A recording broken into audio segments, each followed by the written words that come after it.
guys, welcome back to my channel. It's a Vlogtober day 7 and I have a nice little story time for you guys. It's actually one of many that many people on here have has done. College roommate horror stories. This one is actually probably the least horrific. But before I get started, don't forget to subscribe to the channel so you can, be a part of the crew. Like the video, share the video, comment your horror stories so I can empathize and sympathize with you guys, and let me know if I'm overreacting or if my reaction was right on point. All right, so I went to a PWI, and as you can see, I'm a black person. In addition to that, I am also Jamaican, so a lot of the things that happen here in America I am not used to. One of the things would be drinking culture. I don't get drunk, I don't get quote-unquote shit-faced, and so the things and the jargon that happen and that are said, I'm not used to them. So I had let me set the scene. This was my junior year. That was third year in college, my junior year, and I had a senior as a suite mate. So I didn't have a roommate because my first year of college was terrible and I just swore off roommates forever. So I had my own suite, but I had someone else in the suite next to me, and then we shared like the common space, like the bathroom. So it was just two of us in the entire house essentially. So she was a senior, I was a junior, and she was pretty good. So this was a nice cool October. My friend came by to stay over. She was visiting, right? She just left the school, or my friend at the time I should say. She left the school, child, because it was too expensive, and so she just came by to stay over. I didn't have many friends, and she was one of them that left. So she was there staying, and we were having a good time. We were doing our little Snapchats and catching up on stories and so on, and it was basically bedtime, right? It was late. She had things to do the next day, and we were saddled up. We put our clothes on and we got ready for bed, and we were just in the dark talking. Eventually we'd fall asleep. However, the door opened, the front door of the house that is, and I heard somebody just stumble in. So that's when I knew that my roommate, or my suite mate, sorry, came home. So it sounded very unusual because usually you come in, you turn on the lights, you see where you're going, and then you go into your room, all lights are off. The light was on for a while, alright? We're ignoring that. Maybe it was just a fluke. Who knows, who cares? She goes into her room and you hear talking and you hear, noise and so on, and then we're trying to sleep, but we didn't really care, right? Then we heard her door open again. Meanwhile, my friend and I are in the darkness, right? We're in the darkness, and at the time I didn't close my doors. I didn't close it with the lock, I didn't lock it. But after that day, I did. I definitely did. Forever. Even when I was going to the bathroom, I just locked it with a key because I didn't want anyone in my room after that. She opened her room door and I thought she was going to go to the bathroom. No, I look up and there's light shining into my room. Sis opened my door and was walking in, stumbling around. Now, apparently, she was blacked out and I didn't know that that was really a thing. How can you be blacked out, quote unquote, and you're still functional? You're still opening doors, you're still walking, you're still doing things. So I couldn't understand the concept. So my friend was on the air mattress, or the air sofa that I had on the ground, and I'm in the bed up top, and we just hear someone coming in, walking slowly, and she's feeling her way around because remember my room is dark, right? So lights were off, can't see anything. So I, being very Jamaican, was very equipped with utensils right by my pillow, right in a drawer that I had there. So I quickly equipped myself with the necessary cutting tools in the event that I had to, quote unquote, cut a bitch. Just saying. You know, and it turns out she was really harmless. However, I didn't know that at the time, because she's walking in, she's feeling her way around, she's stepping on my carpet that I didn't wear shoes on, right? So that was very traumatic for me, because I don't wear shoes on my carpet. So she was stepping on my carpet in her shoes. She was like feeling on my bed. I had just changed my bed sheets, so I was very offended that someone was touching my sheets, and they were very unclean because she was just coming from outside. She didn't shower or anything, and you know, she smelled like throw up and all that.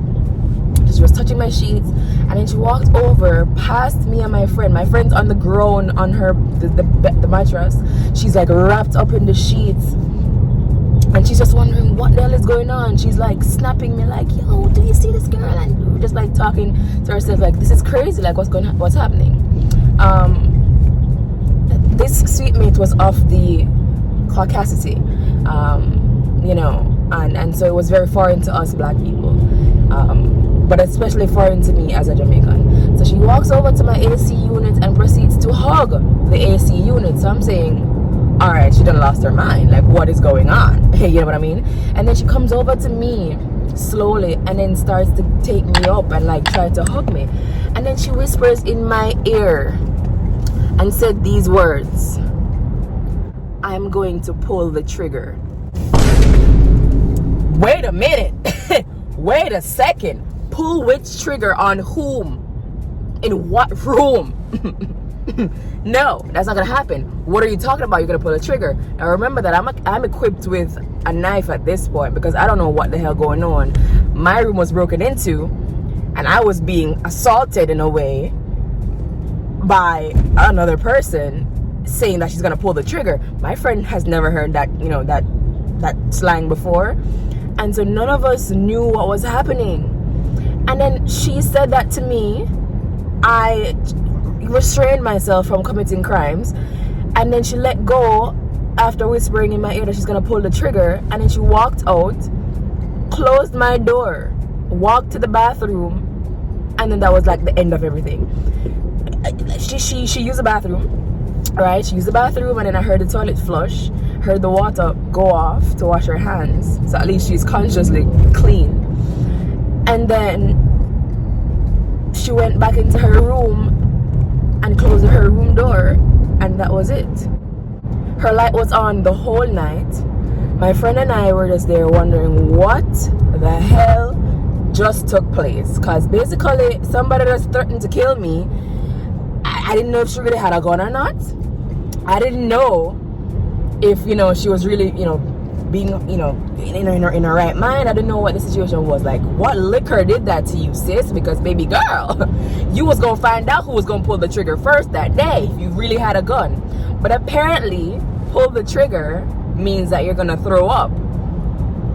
I didn't know that. I did not know that. You know what I'm saying? So like, she said she gonna pull the trigger in my ears. Now me, I get very, very like frightened, because what are you talking about? So after all that happened, I closed the door with the lock, and we were just up, just like talking, like snapping everything, like, yo people, somebody crazy just walked into my room talking about she gonna pull the trigger on me. And my whole Snapchat was going crazy, like, yo, what, you good? And I'm like, yo, no, I'm not good. What are you talking about? I'm not good. I was gonna call public safety on the girl, because like, what is happening? Anyways, we went to sleep eventually. My door is locked. I get up to use the bathroom in the middle of the night. I close it with the key, come back out, open it with the key, come back in, close it with the lock. The next morning, she comes out her room very jolly, unbeknownst to her what happened. So I said, are you okay? Are you good? You didn't seem that good last night. She said, what are you talking about? What am I talking about? Huh? You didn't remember last night's happenings when you threatened to kill me, bitch? What am I talking about? I don't get it. So she completely blacked out, and that's basically what she explained to me. Like, she went out and she got drunk, she lost her keys, so I had to end up changing the keys to the house basically, and then everywhere, because it was the same shared key. She lost her wallet and all her cards, so she had to call and get those locked off. That was fun. And then she basically explained to me that she blacked out, and she's sorry. And I explained to her that she came into the room and said that she was going to pull the trigger. And And she said, oh, well, did I? And I'm like, did you pull the trigger? No, I'm here, I'm alive. What are you talking about? Did you pull the trigger? She said, oh no, pull the trigger means to throw up. And I said, oh, that makes sense. So I didn't bother explaining to her that I had a knife and I was ready to like take her out in case she tried to do anything. I didn't explain that to her. But yeah, she basically explained to me that pull the trigger meant to throw up after being so drunk. That was fun to find out. Ever since that, and I mean, she's a very good person otherwise, like very humanitarian and very loving and whatever, but after that I never left my room door open ever again. Never made the mistake once. And I've just like, after that I just had like a very like a downward spiral of like roommates. No, that's a lie. She was actually a good one. She was actually a good one. The one before that was like the worst one. Tell me in the comments if you knew that pulling the trigger meant throwing up, because I surely didn't. My friend definitely didn't, and we were taken aback for a very long time. Okay, let me know if you like the story, if you'd like to hear more story times. I'm sorry that this one wasn't more focused because I'm driving and I'm trying to stick to the Vlogtober schedule. So I figured a story time would be good because I don't have much planned during the week when I'm working. But anyways, hope you guys like the story, guys. Like I said, I have a lot more where that came from when it comes to college, because honey, I did not enjoy my college experience. Will I redo it? No. Don't care for it. I will just take what I got. But yeah, see you guys in the next video. Happy Vlogtober.